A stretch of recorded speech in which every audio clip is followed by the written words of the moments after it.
kuna wacan daawada meel walbo aad joogto waxaad ku soo dhawaataa janaal kale waaye filmis oo hadaana kale kuu soo gudbiya warbixinadii ugu dambeeyay ee la xiriira arrimaha Bollywoodka. maqaalkeena maanta waxaan ku soo qaadanaynaa jilayaasha ku yimid Bollywoodka qof jeclaysi haddana ku fashilmay inuu ka dhex muuqdo film jelista. qof jeclaysi ama isqaraabaysi ayaa ah xiddig ku soo galay Bollywoodka sababa aabihiisa, hooyadiisa iyo walaalkiisa oo caan ka ah Bollywoodka.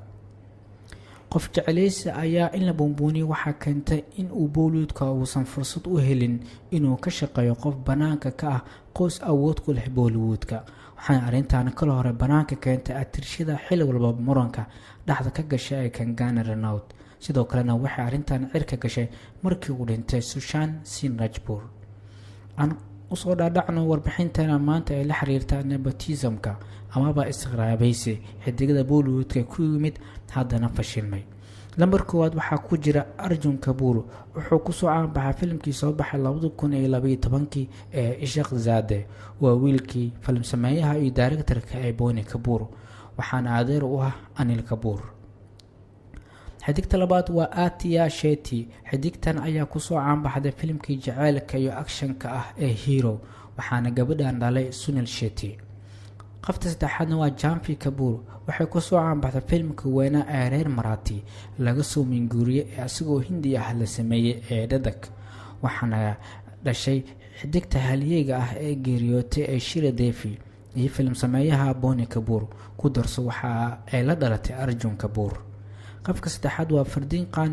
wuxuu ku soo caan baxay filimkii Prem Agan ee 1998 la daawaday, waxaana dhalay halyeeyga Firoz Khan. Zayed Khan lambarka shanaad waa Fardeen Khan in adeerkiis, wuxuuna ahaa filimkii ugu horeeyay uu ka soo muuqdo Juraliya Hai Tumne. qofka lixaad waa Imran Khan. wuxuu ku soo caan baxay filimkii Jaane Tu Ya Jaanina, waxaana abti u ah Amir Khan. qofta toddobaadna waa Sonam Kapoor.